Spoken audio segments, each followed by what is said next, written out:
Hi viewers, welcome to our channel. இன்றைக்கி நம்ம சேனலில் என்ன ரெசிபி பார்க்க போகிறோன்னா தக்காளி தொகையல். தக்காளியில் எப்போவும் ஒரே மாதிரி சட்னி செஞ்சு போர் அடிச்சிருந்ததுன்னா இந்த மாதிரி தக்காளி தொகையல் வித்தியாசமாக செஞ்சு பார்க்கலாம். இதை சாதத்துலேயும் கலந்துக்கலாம், இல்லைன்னா தயிர் சாதத்துக்கு தொட்டும் சாப்பிட்லாம்.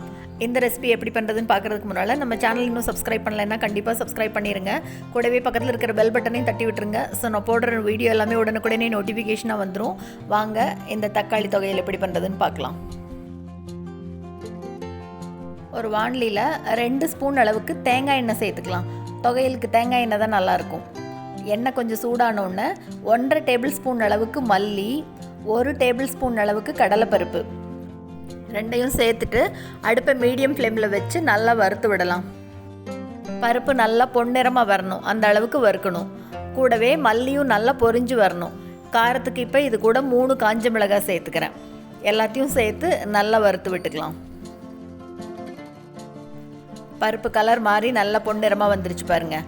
இந்த அளவுக்கு வந்தோடனே இப்போ எல்லாத்தையும் எடுத்து ஒரு தட்டத்தில் மாற்றி வச்சிடலாம், நல்லா ஆறட்டும். இப்போ அதே எண்ணெயில் தக்காளி 5 தக்காளி எடுத்திருக்கேன் இன்றைக்கி. நல்லா வாஷ் பண்ணிவிட்டு இந்த மாதிரி பெருசு பெருசாக கட் பண்ணி அதையும் எண்ணெயில் சேர்த்து நல்லா வதக்கணும். தக்காளி நல்லா வதங்கி அப்படியே சாஃப்டாக வரணும், அந்த அளவுக்கு வதக்கணும். தொகையில் எப்போவுமே பருப்பு வறுத்து செய்வோம், இல்லைனா கூட காய் ஏதாவது சேர்த்து செய்வோம். தக்காளி வச்சு தொகையில் அரைச்சிருக்கவே மாட்டோம். இந்த மாதிரி கண்டிப்பாக ஒரு தடவை ட்ரை பண்ணி பாருங்கள், ரொம்ப நல்லா இருக்கும். பாருங்கள், தக்காளி நல்லா வதங்கிருச்சு. இப்போ இது கூட தேவையான அளவு உப்பு சேர்த்துட்டு கூடவே கொஞ்சமாக மஞ்சள் தூள், 1/2 டீஸ்பூன் அளவு மிளகாய் தூள், கொஞ்சம் புளி எல்லாத்தையும் சேர்த்து மறுபடியும் நல்லா வதக்கி விடலாம்.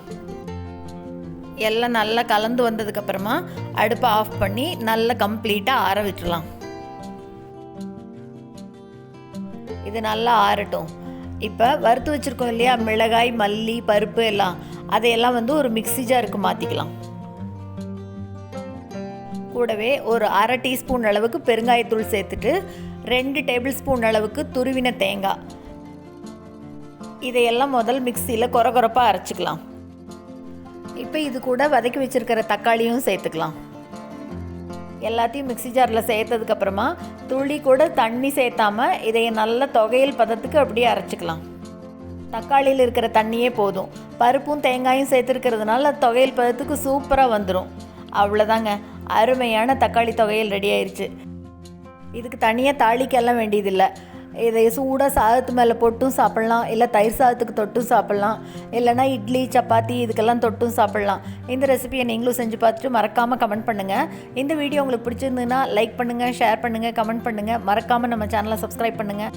கூடவே பக்கத்தில் இருக்கிற பெல் பட்டனையும் தட்டி விட்டுருங்க. ஸோ நான் போடுற வீடியோலாம் மிஸ் பண்ணாமல் பார்க்கலாம். தேங்க்ஸ் ஃபார் வாட்சிங்.